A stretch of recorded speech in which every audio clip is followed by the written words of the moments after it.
Quelles sont les interventions effectuées par moi-même et quelle est la fréquence de ces interventions? De par sa formation, un chirurgien plastique doit être capable d'intervenir sur tout le corps. C'est sa formation qui le veut, c'est-à-dire au niveau de tout le corps, au niveau du visage. Et donc c'est le cas par exemple des liposuctions, c'est le cas des abdominoplasties, c'est le cas des réductions mammaires et c'est le cas de la chirurgie de la face, que ce soit la rhinoplastie ou la chirurgie du rajeunissement facial. Maintenant, ce qui est intéressant au niveau de la fréquence, c'est que là, on va avoir une intervention de l'âge. En effet, une rhinoplastie se verra plus souvent chez un sujet jeune. Une augmentation mammaire, de la même façon, se verra plus souvent chez un sujet jeune. Par contre, une femme qui a eu déjà des enfants et qui a allaité sera plus amène à faire une abdominoplastie ou un lifting de sein. De la même façon, au niveau de la ménopause, on a un remplacement du tissu mammaire par du tissu graisseux qui amène souvent la femme à faire une réduction mammaire. Et au niveau de la chirurgie de la face, où on rentre dans la chirurgie du rajeunissement facial, elle se verra à partir d'un certain âge. Bien que l'âge n'influe pas sur le rajeunissement facial, mais c'est surtout le stress, etc. et les signes qui permettent d'avoir une action sur la chirurgie de la face. Donc on a deux choses. Un, on intervient sur tout le corps. Deux, on a une fréquence d'intervention. Par contre, les interventions sur les brûlures, que je n'effectue absolument pas, car elles nécessitent une ambiance et un domaine très particulier au niveau de l'hospitalisation. La consultation en chirurgie plastique, on est là devant un point central de la chirurgie plastique, c'est un point pivot. En effet, la consultation en chirurgie plastique a une grande différence par rapport aux autres disciplines chirurgicales. Dans ce cas, le patient a une sollicitation, c'est lui qui demande, et le chirurgien doit être à l'écoute et le guider dans sa demande. En effet, dans les autres disciplines chirurgicales, il y a une certaine obligation à faire l'intervention, ce qui n'est pas le cas de la chirurgie plastique. Deuxièmement, l'écoute doit être totale et guider le patient devant les réalités de l'intervention et les limitations de l'intervention. Et le chirurgien doit effectuer, comme dans toute discipline, un diagnostic et de là sortir une indication et donner au patient les différentes interventions ou les différentes solutions à son problème.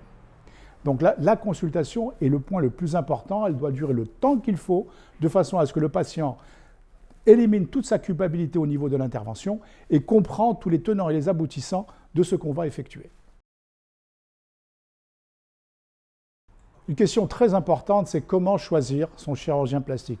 Bien sûr, il y a le feeling, mais le plus important est de s'adresser à un médecin qualifié. Pour avoir un médecin qualifié, il faut s'adresser au Conseil de l'Ordre, qui a la liste des chirurgiens plastiques de votre ville et des médecins qualifiés qui sont diplômés en chirurgie plastique et esthétique et qui vous pourront donner le meilleur des résultats.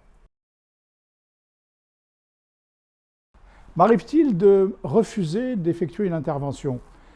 Il peut m'arriver de refuser de faire une intervention. La première des raisons est bien sûr des raisons de santé, c'est-à-dire que les conditions de santé du patient ou la pathologie inhérente au patient contre-indiquent n'importe quel type d'intervention, qu'elle soit d'anesthésie locale ou d'anesthésie générale. Donc la contre-indication en accord avec l'anesthésiste est claire.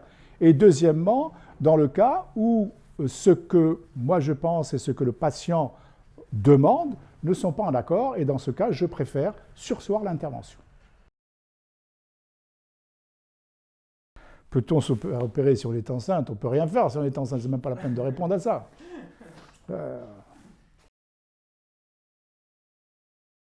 Le post-opératoire en chirurgie plastique.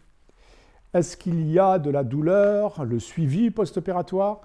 La majeure partie des interventions de chirurgie plastique sont pratiquement sans douleur. De toute façon, le patient est hospitalisé entre 24 et 48 heures et il y a un suivi de la douleur avec des drogues vraiment très simples. Je suis contre la morphinisation des patients, il suffit d'avoir des drogues vraiment très simples pour diminuer la douleur. Une des rares interventions qui est le plus douloureuse est l'augmentation mammaire par voie sous-musculaire, du fait que là, il y a une tension musculaire et il y a une douleur. Mais la majeure partie des interventions, la douleur est très supportable. Par contre, le suivi post-opératoire est très important. Le chirurgien doit être très près de son patient dans tout le mois qui suit son intervention, de façon à le rassurer, parce qu'il y a déjà un grand sentiment de culpabilité du fait d'avoir subi cette intervention et une grande attente de l'intervention. D'où l'importance de la consultation où tous les tenants et les aboutissants ont été donnés, où le résultat a été déjà expliqué au patient et il n'y a pas de surprise post-opératoire. Médecine esthétique, chirurgie esthétique. Grand débat. Quelle différence? Il est sûr que les deux sont médecins. Un chirurgien est d'abord un médecin, mais un médecin ne peut être pas chirurgien. Maintenant, à qui s'adresse la médecine esthétique, à qui s'adresse la chirurgie plastique? Déjà, dans le cas de chirurgie, on a une intervention à corriger un défaut, un relâchement. En général, c'est quelque chose qui a déjà perdu sa position et on a une nécessité d'intervenir pour remettre en position.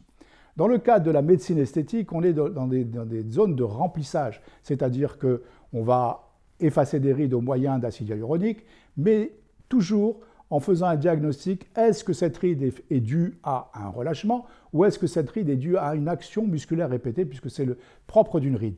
Par exemple, en prenant l'exemple des paupières supérieures et en faisant agir le botox au niveau du front, s'il y a un excès de peau à la paupière supérieure, alors le botox est contre-indiqué parce qu'il ne fera qu'aggraver l'excès de peau. Donc on voit ici qu'il y a une nécessité de faire un diagnostic parfait de relâchement ou pas relâchement, intervention ou pas intervention. Dans le cas de la chirurgie, elle est réservée exclusivement aux chirurgiens.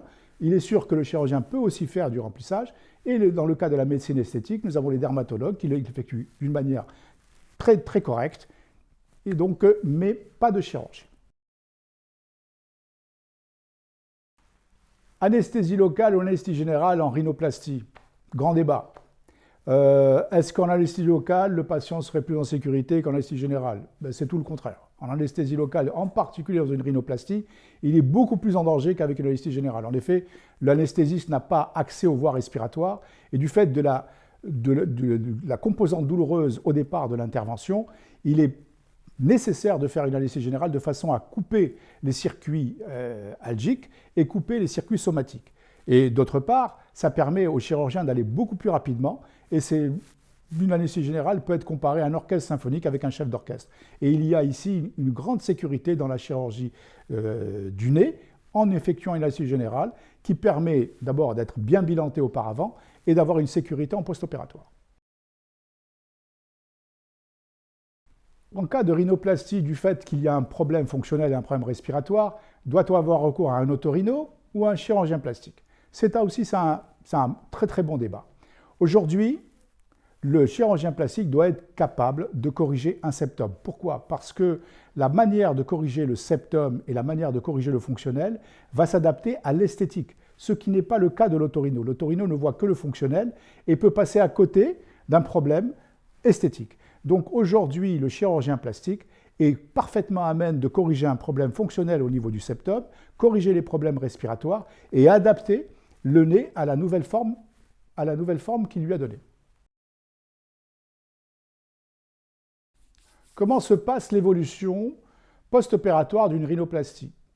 Donc après une rhinoplastie, on a deux composantes. On a d'abord des tampons qui sont mis à l'intérieur des fosses nasales, qui sont retirés 48 heures après. On a une attelle qui est retirée 6 jours après. Maintenant, au niveau du résultat définitif, il faut comprendre que le nez étant une zone très petite et qui se draine très difficilement, donc on va avoir une évolution sur 3-4 mois pour avoir un résultat définitif. Il est certain que lorsqu'on enlève l'attelle, le résultat est visible, mais ce n'est pas le résultat définitif. Et le nez n'évolue pas en 3 jours, 4 jours, il est absolument inutile de le regarder dans un miroir toutes les 5 minutes, il ne va pas évoluer. Il évolue sur 15 jours, 20 jours, et au bout de même d'un an, il va avoir une évolution. Maintenant, dans le cas des nez avec peau épaisse, l'évolution est un peu plus lente, parce que la peau épaisse masque les résultats. Peut-on porter des lunettes après une rhinoplastie? Alors, tant qu'on a l'attelle, c'est-à-dire pendant la première semaine, on peut mettre les lunettes sur l'attelle. Maintenant, une fois que l'attelle est enlevée, alors là, on ne peut pas porter de lunettes pendant 1 mois. Pourquoi? Parce qu'il y a un édème et donc les lunettes risquent de former un pli au niveau du nez. Piercing et rhinoplastie. Il suffit d'enlever le piercing, tout simplement, avant la rhinoplastie. Est-ce qu'il faut masser son nez après l'intervention, etc. Tout ça, ce sera fait par votre chirurgien. Une fois que le chirurgien aura enlevé l'attelle, Il placera des petits micropores au niveau de votre nez, parce qu'il ne faut pas oublier que le nez a une certaine taille et en post-opératoire, il a une autre taille. Et donc, on ne coupe absolument pas de peau. Donc, il faut une nécessité d'adaptation de la peau au cours du post-opératoire qui sera effectuée à partir de petits micropores. Ce sont des sparadraps microporeux qui vous permettront de prendre la douche et qui permettront à la peau de s'adapter.